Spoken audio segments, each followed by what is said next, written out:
नमस्कार साथियों, मैं सौ कुमार लोचिब सामाजिक अध्ययन की शिक्षण विधियों की क्लास में आपका हार्दिक स्वागत करता हूं।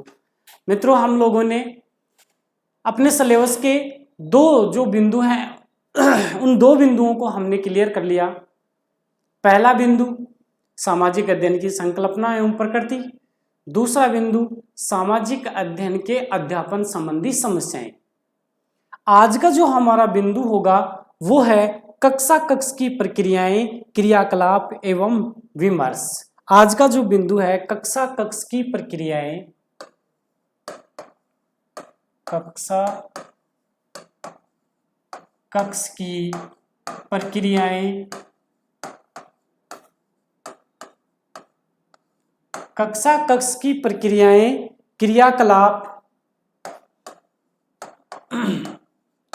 क्रियाकलाप एवं विमर्श।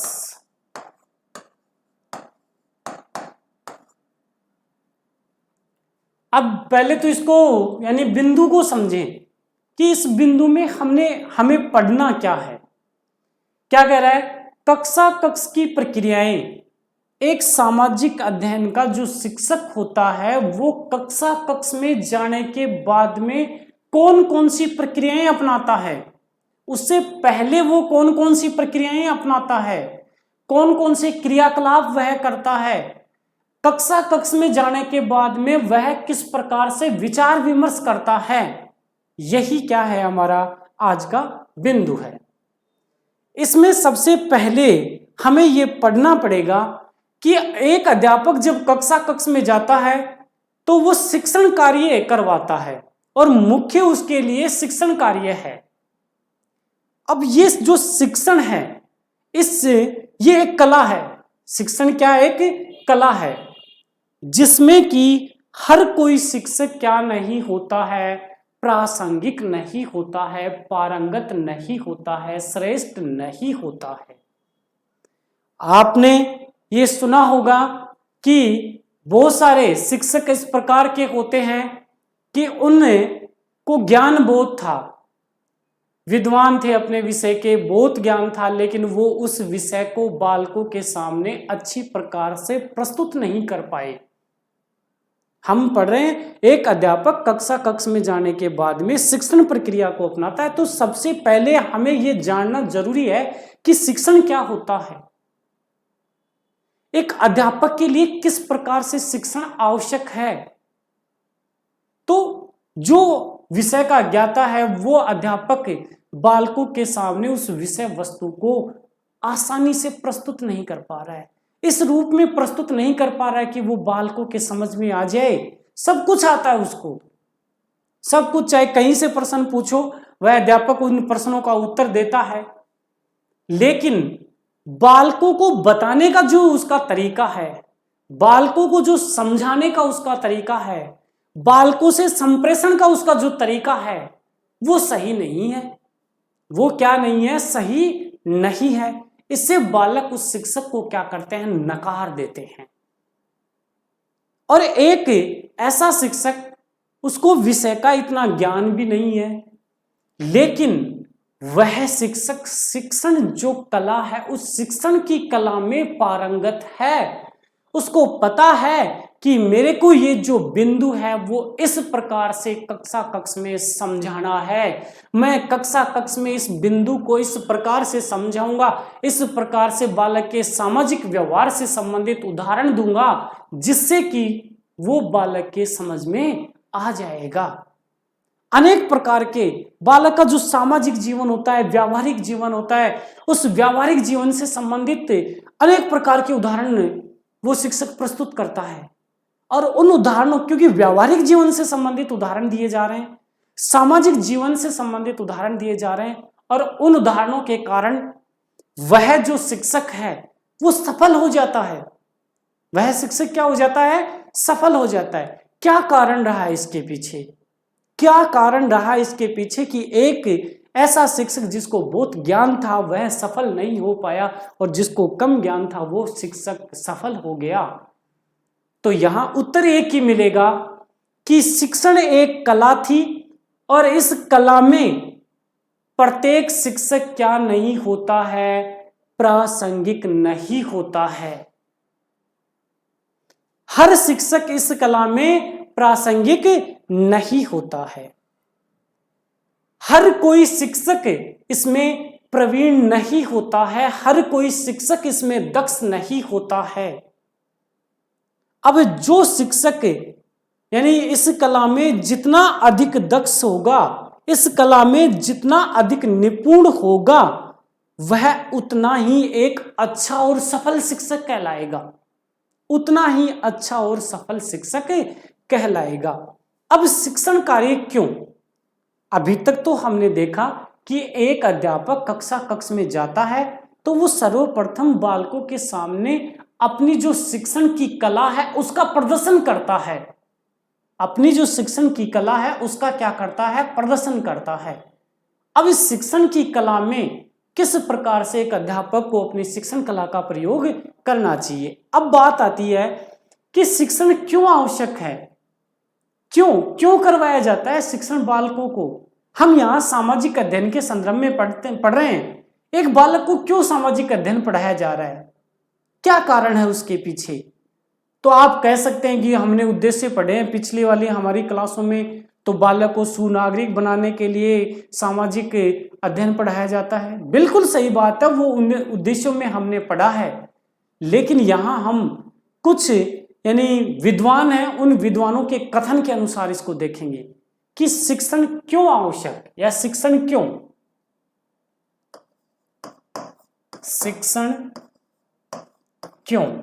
क्यों करवाया जाए बालकों को शिक्षण, क्या कारण है इसके पीछे।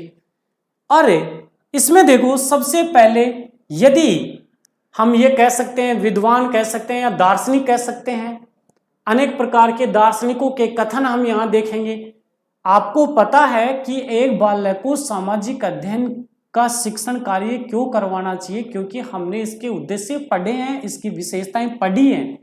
लेकिन यहाँ हम दार्शनिकों के अनुसार समझेंगे कि कौन सा दार्शनिक ये कहता है कि बालक को सामाजिक अध्ययन का शिक्षण कार्य करवाया जाना चाहिए। तो सबसे पहले जो दार्शनिक आता है, एक आदर्शवादी जो दार्शनिक होता है, वो क्या कहेगा। एक आदर्शवादी दार्शनिक, पहला है आदर्शवादी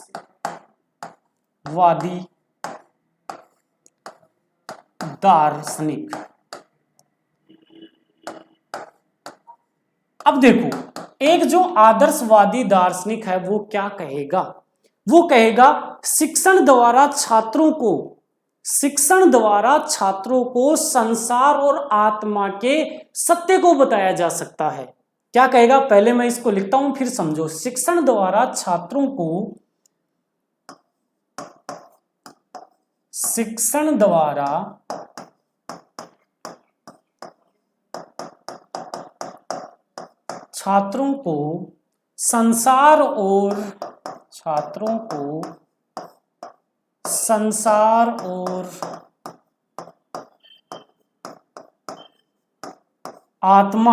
आत्मा के सत्य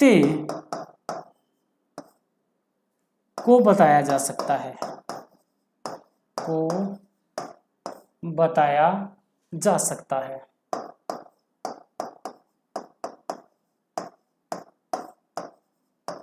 एक आदर्शवादी जो दार्शनिक है वो कहेगा, अगर आप किसी आदर्शवादी दार्शनिक से पूछेंगे कि छात्रों को शिक्षण कार्य क्यों करवाया जाता है, तो वो कहेगा शिक्षण द्वारा छात्रों को संसार और आत्मा के सत्य को बताया जा सकता है।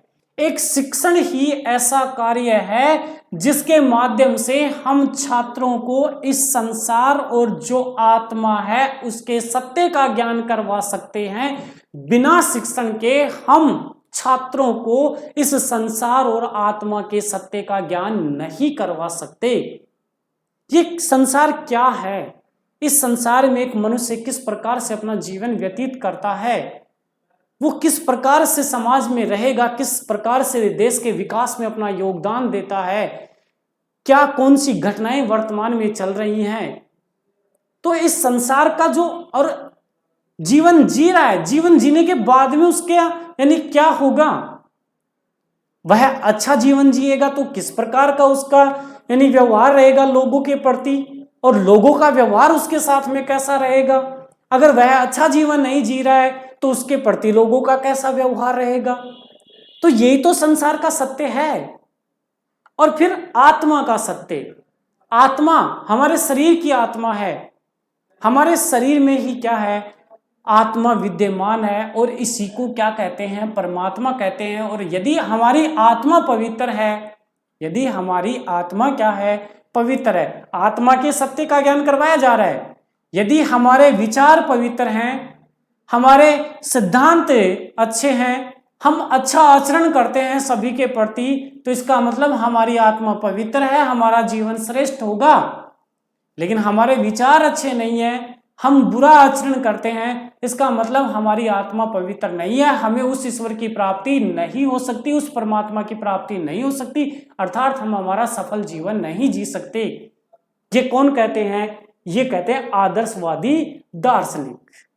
अब इसके बाद में प्रकृतिवादी जो दार्शनिक आते हैं वो क्या कहेंगे, प्रकृतिवादी दार्शनिक क्या मानते हैं कि शिक्षण कार्य क्यों करवाया जाना चाहिए। प्रकृतिवादी जो दार्शनिक हैं वो क्या मानते हैं कि क्यों शिक्षण कार्य करवाया जाना चाहिए। तो प्रकृतिवादी दार्शनिक कहते हैं छात्रों को स्वाभाविक एवं समुचित व्यक्तित्व के विकास के लिए, छात्रों को स्वाभाविक और समुचित विकास के लिए शिक्षण कार्य करवाया जाता है। क्या कहा इन्होंने, छात्रों के स्वाभाविक, यहां लिख रहा हूं, छात्रों के स्वाभाविक, छात्रों के स्वाभाविक एवं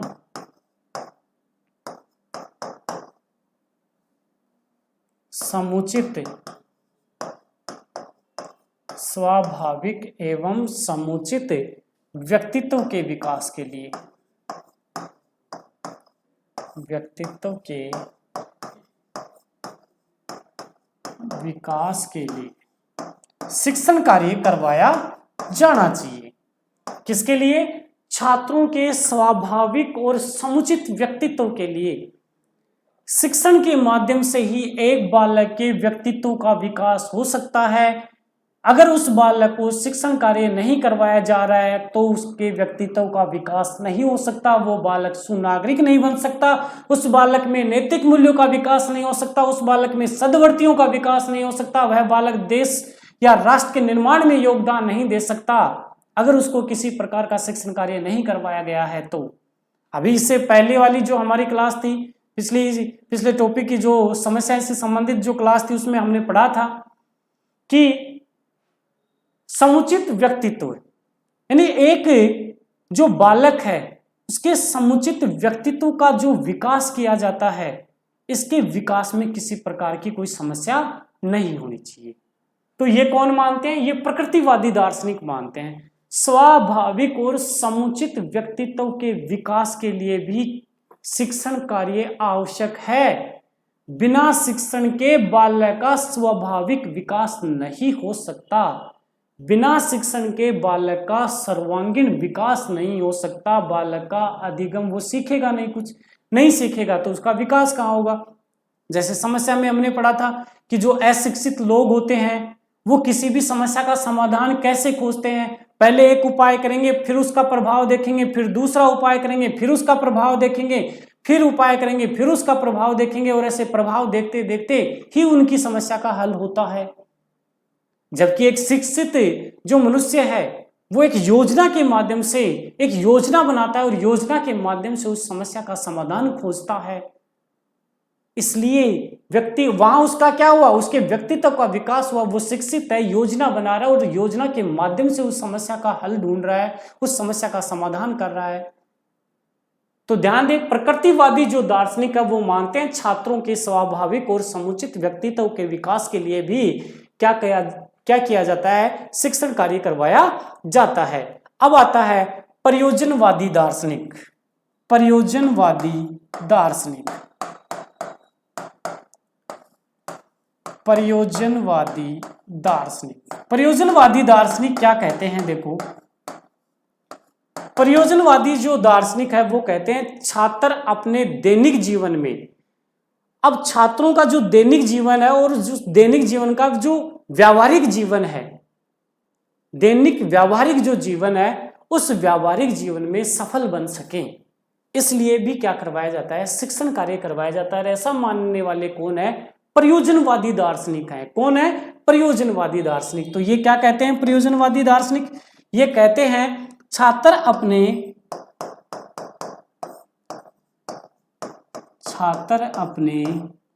दैनिक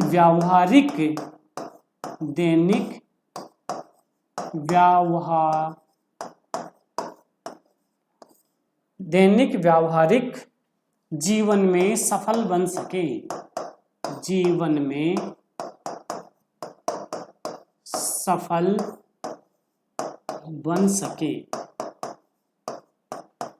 सफल बन सके। प्रयोजनवादी जो दार्शनिक हैं उनका मानना था छात्र अपने दैनिक व्यावहारिक जीवन में सफल बन सके, यानी उनको अपना जीवन जीना है। भाई बालक है, उस बालक को पहले विद्यालय में भेजा जाता है, उसकी विद्यालय शिक्षा पूरी करवाई जाती है, उसके बाद में उसकी कॉलेज की शिक्षा पूरी करवाई जाती है, फिर उसको यानी किसी प्रतियोगी परीक्षा की तैयारी करवाई जाती है। तो जब वो प्रतियोगी परीक्षा की तैयारी कर रहा है तब भी तो शिक्षण कार्य कर रहा है। क्यों कर रहा है? ताकि उसको नौकरी मिले, नौकरी प्राप्त हो जाए, और नौकरी प्राप्त हो जाएगी तो वह अपना जीवन है वो सफल जी पाएगा। उसके सामने किसी प्रकार की कोई समस्या नहीं होगी, किसी प्रकार की कोई कठिनाई नहीं होगी, वो अपना जो व्यावहारिक जीवन है वो अच्छे से जी सकेगा। और यदि एक बालक जिसको न तो विद्यालय भेजा गया, न तो उसकी विद्यालय शिक्षा पूरी हुई, न कॉलेज की शिक्षा पूरी हुई, जब ये शिक्षा ही पूरी नहीं हुई तो वो प्रतियोगी परीक्षा की तैयारी कहां से करता? अब वो अपना जो कार्य है, अपने परिवार का जो गुजारा है वो मजदूरी करके करता है। अब जो वो मजदूरी करके अपना यानी पेट पाल रहा है तो उसके सामने अनेक प्रकार की समस्याएं आएंगी। कभी उसको मजदूरी मिलेगी, कभी उसको मजदूरी नहीं मिलेगी, कभी कुछ हो जाएगा उसके सामने, कभी कुछ हो जाएगा। लेकिन एक ऐसा बालक जो विद्यालय गया, उसकी विद्यालय शिक्षा पूरी हुई, कॉलेज की शिक्षा पूरी हुई, आगे उसने प्रतियोगी परीक्षा में शिक्षण कार्य किया, नौकरी लग गया, उसका जीवन क्या हो गया? सफल हो गया। उसके सामने किसी प्रकार की कोई समस्या नहीं आएगी। अगर उसके सामने किसी प्रकार की कोई समस्या आएगी तो उसका समाधान वह अच्छी प्रकार से खोज लेगा। आप खुद ये जानते हैं कि शिक्षण कार्य हम अपने दैनिक व्यावहारिक जीवन को सफल बना सके इसलिए भी करवाया जाता है। ये मानने वाले कौन थे? प्रयोजनवादी दार्शनिक। कौन थे? प्रयोजनवादी दार्शनिक। इसके बाद में जो मनोवैज्ञानिक होते हैं वो क्या मानते हैं? मनोवैज्ञानिक क्या मानते हैं? यानी जो मनोवैज्ञानिक होते हैं वो मनोवैज्ञानिक शिक्षण कार्य बालकों के लिए क्यों आवश्यक मानते हैं? मनोवैज्ञानिक बालकों के लिए शिक्षण कार्य इसलिए आवश्यक मानते हैं ताकि छात्रों का सर्वांगीण विकास हो सके। क्या हो सके? छात्रों का सर्वांगीण विकास हो सके, उसके यानी विकास का कोई पहलू अधूरा नहीं रहे। उसका बौद्धिक विकास भी हो, उसका मानसिक विकास भी हो, उसका शारीरिक विकास भी हो। और यदि एक बालक को शिक्षण कार्य करवाया जा रहा है तो उस बालक का बौद्धिक विकास भी, शारीरिक विकास भी और मानसिक विकास भी होता है। तो ये मानने वाले कौन थे? ये मनोवैज्ञानिक थे। मनोवैज्ञानिकों के अनुसार इन्होंने बताया कि छात्रों के सर्वांगीण विकास के लिए भी शिक्षण कार्य करवाया जाना चाहिए। क्या बताया इन्होंने? छात्रों के सर्वांगीण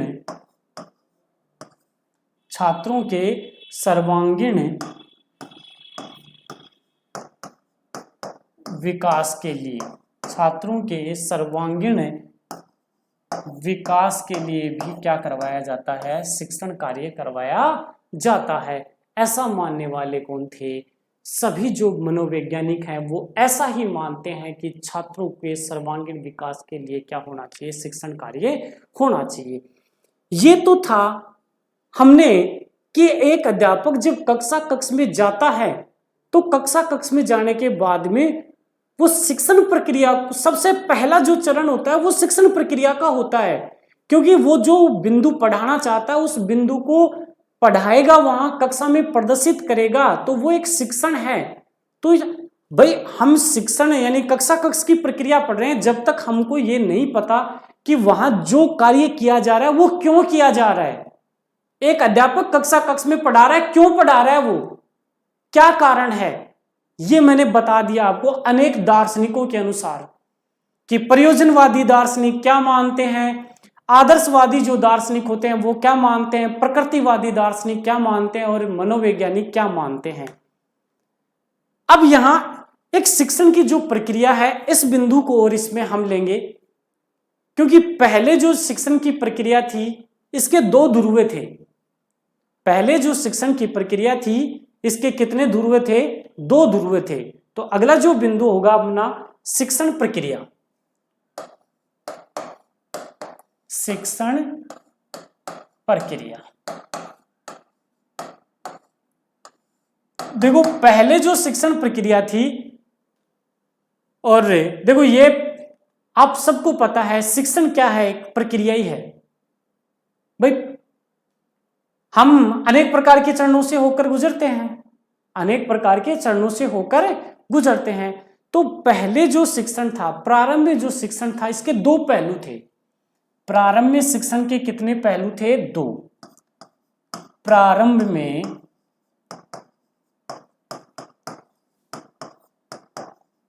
शिक्षण के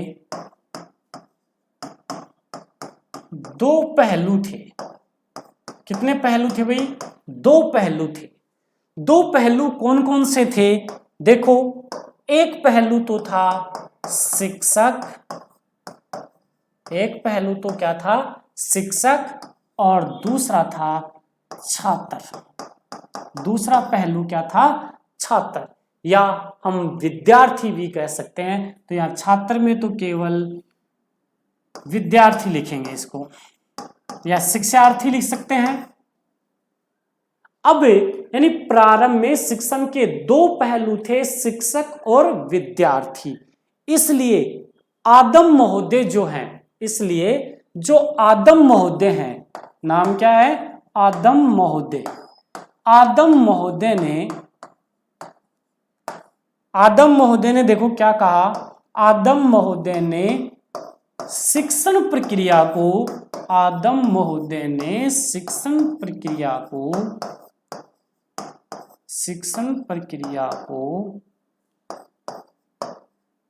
द्विध्रुवीय कहा। शिक्षण प्रक्रिया को द्विध्रुवीय कहा। आपसे प्रश्न पूछा जा सकता है शिक्षण प्रक्रिया को द्विध्रुवीय किसने कहा था, तो वो कौन थे, आदम महोदय थे। इन्होंने शिक्षण प्रक्रिया को द्विध्रुवीय बताया था। शिक्षण प्रक्रिया के दो ध्रुव बताए थे, एक ध्रुव शिक्षक और एक ध्रुव कौन सा, विद्यार्थी। तो आदम महोदय जो थे, आदम महोदय ने शिक्षण प्रक्रिया के कितने यानी पहलू बताए थे, दो पहलू बताए थे। वर्तमान की बात करें तो वर्तमान में शिक्षण के तीन पहलू हैं। वर्तमान में शिक्षण के कितने पहलू हैं, तीन पहलू हैं। वर्तमान में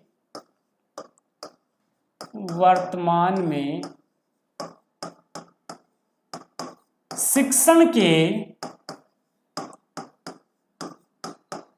तीन पहलू हैं। कितने पहलू हैं भाई, वर्तमान में शिक्षण के तीन पहलू हैं। अब वो तीन पहलू कौन कौन से हैं, एक तो है शिक्षक, दूसरा जो पहलू है वो है विद्यार्थी, और तीसरा जो पहलू है वो है पाठ्यक्रम। तीसरा पहलू क्या है, पाठ्यक्रम। वर्तमान में शिक्षण प्रक्रिया के कितने पहलू हैं, तीन, शिक्षक, विद्यार्थी और पाठ्यक्रम। ऐसा मानने वाले कौन थे, जॉन डीवी। कौन थे, जॉन डीवी मानने वाले थे। जॉन डीवी ने शिक्षण प्रक्रिया के तीन पहलू बताए थे, अर्थात शिक्षण प्रक्रिया को उन्होंने त्रिध्रुवीय कहा था। तो हम कह सकते हैं कि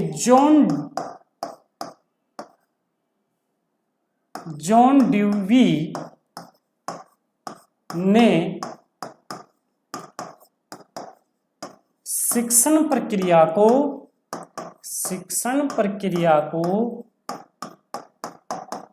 त्रिध्रुवीय कहा। शिक्षण प्रक्रिया को क्या कहा? त्रिध्रुवीय कहा।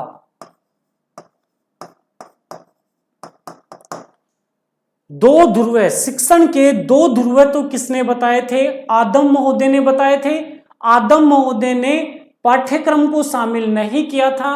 उसके बाद में जॉन ड्यूवी ने शिक्षण प्रक्रिया के 3 ध्रुव बताए और तीसरे ध्रुव के रूप में उन्होंने पाठ्यक्रम को भी शामिल किया कि जब बालकों के सामने किसी प्रकार का कोई पाठ्यक्रम ही नहीं होगा तो आप क्या पढ़ाएंगे बालकों को? तो एक निश्चित पाठ्यक्रम होना चाहिए। शिक्षक भी है, विद्यार्थी भी है, लेकिन पाठ्यक्रम नहीं है बालकों के सामने। पहले किसी प्रकार का प्राचीन काल में कोई पाठ्यक्रम निश्चित नहीं होता था। गुरुकुल में रहकर बालक शिक्षा ग्रहण करते थे, तो वहां या तो शिक्षक होता था या विद्यार्थी होता था, 2 ही ध्रुव थे। लेकिन वर्तमान में एक निश्चित पाठ्यक्रम होता है, चाहे आप किसी भी कक्षा का शिक्षण कार्य कर रहे हो, चाहे आप किसी प्रतियोगी परीक्षा का शिक्षण कार्य कर रहे हो, चाहे आप स्कूली पाठ्यक्रम का शिक्षण कार्य कर रहे हो, तो प्रत्येक में क्या होता है? पाठ्यक्रम होता है। महत्वपूर्ण बिंदु यहां 2 ही हैं। शिक्षण प्रक्रिया को द्विध्रुवीय किसने कहा था? आदम महोदय ने कहा था। शिक्षण प्रक्रिया को त्रिध्रुवीय किसने कहा था? जॉन ड्यूवी ने कहा था। अब ये तो हो गए शिक्षण प्रक्रिया की द्विध्रुवीय और त्रिध्रुवीय। इसके बाद में आते हैं शिक्षण प्रक्रिया के सिद्धांत। शिक्षण प्रक्रिया के सिद्धांत। शिक्षण प्रक्रिया के सिद्धांत। देखो, शिक्षण प्रक्रिया के सिद्धांत कौन कौन से हैं? सबसे पहला जो सिद्धांत आता है वो सबसे पहला सिद्धांत है शिक्षण का उद्देश्य स्पष्ट हो। शिक्षण का उद्देश्य स्पष्ट हो। शिक्षण का जो उद्देश्य है वो स्पष्ट होना चाहिए। भाई ते आज प्रतियोगी परीक्षा की तैयारी कर रहा है, तो इसके पीछे तारो कोई उद्देश्य है। क्यों कर रहे हो आप प्रतियोगी परीक्षा की तैयारी? क्यों कर रहे हो आप रीट की तैयारी? क्या आपका कोई उद्देश्य नहीं है? आप कहेंगे बिल्कुल हमारा उद्देश्य है कि हम रीट की तैयारी अध्यापक बनने के लिए कर रहे हैं, जिससे कि हमारा जो व्यावहारिक जीवन है वो व्यावहारिक जीवन सफल हो जाए, हमारे व्यावहारिक जीवन में किसी प्रकार की कोई समस्या नहीं आए। इसीलिए तो आप रीट की तैयारी कर रहे हैं। तो यह आपका उद्देश्य हुआ या नहीं हुआ? तो यही तो बिंदु है पहला, यही तो सिद्धांत है शिक्षण प्रक्रिया का पहला, कि शिक्षण का उद्देश्य स्पष्ट होना चाहिए। एक बालक जो भी शिक्षा ग्रहण कर रहा है उसके पीछे कोई ना कोई उद्देश्य निहित होना चाहिए। जैसे हमने पढ़ा, बालकों को सामाजिक अध्ययन का शिक्षण क्यों करवाया जाता है? बालकों को अपनी संस्कृति से परिचित करवाने के लिए, बालकों को अपनी ये कहें कि जो कला है उस कला से परिचित करवाने के लिए। एक बालक को जब अपनी उत्पत्ति का ही ज्ञान नहीं होगा कि प्राचीन काल में मनुष्य की उत्पत्ति किस प्रकार से हुई थी, तो वह बालक किस प्रकार से समाज का अध्ययन करेगा? इसीलिए चाहे जो शिक्षण कार्य करवा रहे हो उसका क्या होना चाहिए? उद्देश्य स्पष्ट होना चाहिए। और हमने पढ़ा है, सामाजिक अध्ययन के उद्देश्य पढ़े हैं कि एक बालक को सामाजिक अध्ययन क्यों पढ़ाया जाता है। हमने वहां पढ़ा बालक को सुनागरिक बनाने के लिए सामाजिक अध्ययन पढ़ाया जाता है, बालक को अपने समाज का ज्ञान देने के लिए, बालक को अपने भूगोल का ज्ञान देने के लिए, बालक को अपने इतिहास का ज्ञान देने के लिए, बालक को अपने राजनीति शास्त्र का ज्ञान देने के लिए, बालक को अपने अर्थशास्त्र का ज्ञान देने के लिए, बालक को अपने दर्शन शास्त्र का ज्ञान देने के लिए। अर्थात एक बालक या एक जो मनुष्य होता है उसके जीवन को प्रभावित करने वाले जितने भी तत्व होते हैं उन सभी तत्वों का हम क्या करते हैं? अध्ययन करवाते हैं। उनको प्रभावित करने वाले तत्वों का अध्ययन करवाते हैं। क्यों? क्योंकि उनसे वह बालक परिचित होगा, उद्देश्य निहित है वहां। एक बालक का जो भूगोल है वो बालक को प्रभावित करता है, तो वहां उद्देश्य है कि वो भूगोल बालक को कैसे प्रभावित करता है, किस प्रकार हमारे राजस्थान में किस प्रकार के भौतिक प्रदेश हैं, हमारे राजस्थान में किस प्रकार से नदियों का जाल है, किस प्रकार से पर्वत श्रेणियां हैं, जलवायु किस प्रकार की है। एक बालक जिसको यही नहीं पता कि हाँ सर्दी का मौसम आ रहा है, गर्मी का मौसम आ रहा है, वर्षा ऋतु आ रही है, बस वो ये जानता है कि हाँ अब ठंड बढ़ गई तो सर्दी का मौसम आ गया, गर्मी पड़ने लगी गर्मी का मौसम आ गया, बरसात हो रही है बरसात का मौसम आ गया। वह इसके पीछे जो कारण छिपे हुए उन कारणों को नहीं जानता है। क्यों नहीं जानता? क्योंकि वह स्कूल नहीं गया हुआ। अगर स्कूल जाता तो वहां वो शिक्षण कार्य करता, और उस शिक्षण का क्या था, उद्देश्य निहित था, उसका शिक्षण का उद्देश्य स्पष्ट था। दूसरा जो सिद्धांत आता है शिक्षण सामग्री, दूसरा जो सिद्धांत है वो है शिक्षण सामग्री का सिद्धांत। शिक्षण सामग्री का सिद्धांत, पहला सिद्धांत हमने देखा शिक्षण का उद्देश्य स्पष्ट हो, दूसरा हम देख रहे हैं शिक्षण सामग्री का सिद्धांत। बार बार आ रहा है शिक्षण सामग्री का, यानी किसी भी शिक्षण कार्य को करवाया जाता है तो एक अध्यापक अनेक प्रकार की जो सहायक सामग्रियां होती है शिक्षण के, यानी शिक्षण के उपयोगी जो सहायक सामग्रियां होती है उनका प्रयोग करता है। चाहे वो कुछ भी पढ़ा रहा हो, चाहे भूगोल पढ़ा रहा हो, चाहे राजनीति शास्त्र पढ़ा रहा हो, चाहे अर्थशास्त्र पढ़ा रहा हो, चाहे दर्शन शास्त्र पढ़ा रहा हो, वो यानी उन सबको पढ़ाने के लिए एक सहायक सामग्री का प्रयोग करता है। तो शिक्षण प्रक्रिया में सहायक सामग्रियों का प्रयोग किया जाना नितांत आवश्यक है, अन्यथा बालक का अधिगम नहीं होगा, बालक का सर्वांगीण विकास नहीं होगा। तीसरा जो सिद्धांत आता है वो है योग्य व अध्यवसायी शिक्षक।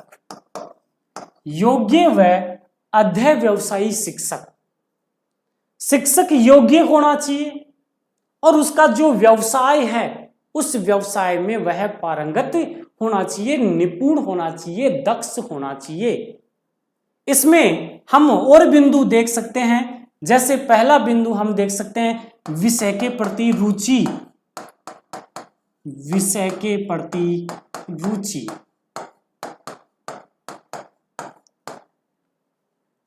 भाई ऐसा थोड़ी होता है हिंदी का शिक्षक बन गया, सामाजिक अध्ययन का शिक्षक बन गया, इतिहास का शिक्षक बन गया, भूगोल का शिक्षक बन गया, उसकी रुचि नहीं थी उसमें। क्या बिना रुचि के बन सकता है? नहीं, विषय के प्रति उसकी रुचि होती है, उस विषय को वह गहराई तक जानता है, इसलिए वो क्या बना है? शिक्षक बना है। तो विषय के प्रति गहरी क्या होती है? रुचि।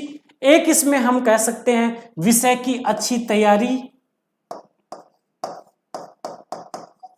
विषय की अच्छी तैयारी। बिल्कुल, अगर वो एक अपने विषय का शिक्षक है तो वो अच्छी तैयारी के साथ में वहां तक पहुंचा है। इसके अलावा उचित प्रश्न कला का उसको ज्ञान है, उस अध्यापक को प्रश्न कला का ज्ञान, या हम कह सकते हैं छात्रों की व्यक्तिगत विभिन्नता का ज्ञान, छात्रों की व्यक्तिगत विभिन्नता का ज्ञान। तो ये जो हैं ये तीन शिक्षण प्रक्रिया के क्या हैं? सिद्धांत हैं। इसके बाद में शिक्षण प्रक्रिया के मनोवैज्ञानिक सिद्धांत हैं। उन मनोवैज्ञानिक सिद्धांतों को हम देखेंगे अगली क्लास में। आज के लिए इतना ही, मिलते हैं अगली क्लास में। धन्यवाद।